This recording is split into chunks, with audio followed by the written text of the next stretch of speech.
Hey, it's Chris and Dodette. We're taking a break from the studio and we're headed to Binders to see our friend Howard at an incredible art store in Atlanta, Binders Art Supply. We're going to do a couple product reviews, see what happens. These are oil pastel right here. And you're looking at $4.99 a piece. Right, they're expensive. Okay, that's basically oil paint with a binder that's in the wax to make it a pastel. So cadmium red is made in the same tube. If I grab cad red, or this looks like cad scarlet, if I grab a color and I make a big bucket of it, I take some of it and mix it to linseed oil, it's called oil paint. If I take some of it and mix it to gum arabic, it's called watercolor. And some kind of wax mixture is making it an oil pastel. And then the chalk ones are the same cad red, but it has a different binder holding it together. You can spend anywhere from $1 to $4 a stick in a dry pastel. So what you're looking for here, when I see this company right here by Talons, and it's called Art Creation, and I say, oh, I can get 24 colors for 80 cents a piece. Well, that's not $4 a stick. Well, so that tells you it's student grade. The price alone tells you it's student grade. This is the dry pastel. That's the chalk. And this is the oil pastel. And this is the crayons are really good for kids. And they have a lot of student grade oil pastels, and the boxes are great just because you can get, an individual can get up 12 or 16 to 24. Well, they have the whole gamut here. So the Pentel Arts would be the lowest student grade, most filler. Right. Okay. And then you could come up here and you start to look at some of these other colors, other companies, whether it's Rembrandt or, is this Rembrandt? Oh, this is a Craypod. So Craypod's the low of the totem pole of pastels. I don't see much of a difference. I know I shouldn't say that, but I just don't see much of a difference, and it's okay. So Craypod's the cheapest pastel you can get. Then the Rembrandt would be a huge step up.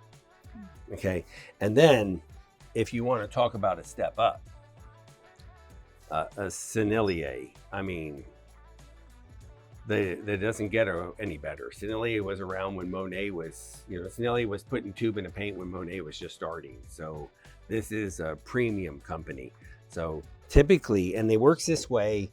So in Craypods, it's going in stages based by quality and how much filler. In chalk pastels, which are totally different.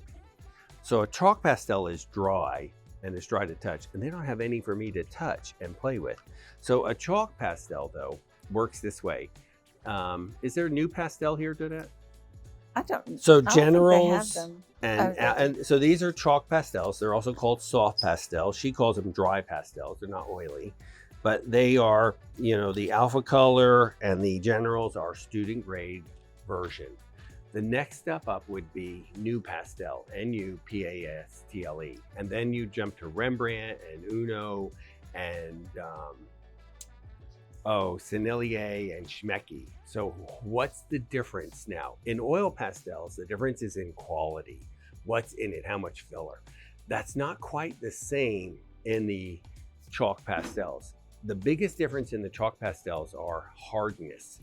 So when artists put pastel on a paper, it fills the tooth. When you have a hard pastel, it leaves very little pastel behind. It fills the tooth and you can't work anymore. Well, that's when you go to the next company, it's a little softer, like maybe a Rembrandt. And the Rembrandts are softer and they go over your first coat like you didn't even paint. And then you get so much chalk on there, it won't cover. Well, then you can go to Sennelier and it goes over it like butter, like you haven't even started. So each company has a softer degree, putting more pastel out. So with chalk pastels, it's not just quality and color, but it's also hardness. So I recommend starting with a harder color first, new pastel, then working with the other brands and working your way up with the, oh, thank you. And so that's the only box. And this is the Prismacolor box. And it's not really a student grade box. It's just gonna leave less pastel out, and it does a fantastic job. I've completed whole pastels with just the new pastels. I've not had to buy or use the other pastels I have. And so what's the difference between the new pastel and the Conti? Well, this is pigment. Well, they're both pigment. This is dirt.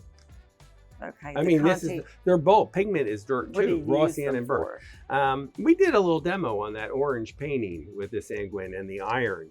So we already talked about this one. I don't know the actual difference between them though. They have This any wax tends to in be this? harder. There's no wax in it. Right. It doesn't leave a lot behind. It is a form of iron oxide. It's going to turn a very beautiful brown in 100 years. And I tend to use this with a 6H pencil to make it turn brown today. So it looks good today. This is more of a drawing exercise thing. You're playing with doing like instead of a black and white, you're doing a sepia drawing in a color. This tends to be your painting in color. So there is a difference between the two. One is painting in color. Now, this requires a special paper. Here's where you're using the Canson Métiers. This is like a perfect marriage for the Canson Métiers papers. And as you start to get into the softer Sennelier papers, and you're getting into these different companies from Rembrandt and that, then you're starting to get into specialty pastel papers, Roma and different companies like that. So you have to watch your pastels. They don't go well on any paper, but the sanguine will go on anything. It'll go on any paper for anything. So this is a drawing thing. And once you start getting into this stuff, you're now looking at buying different paper. And Métiers by Canson is go-to. Strathmore's another great one. They have a lot of great charcoal and pastel papers.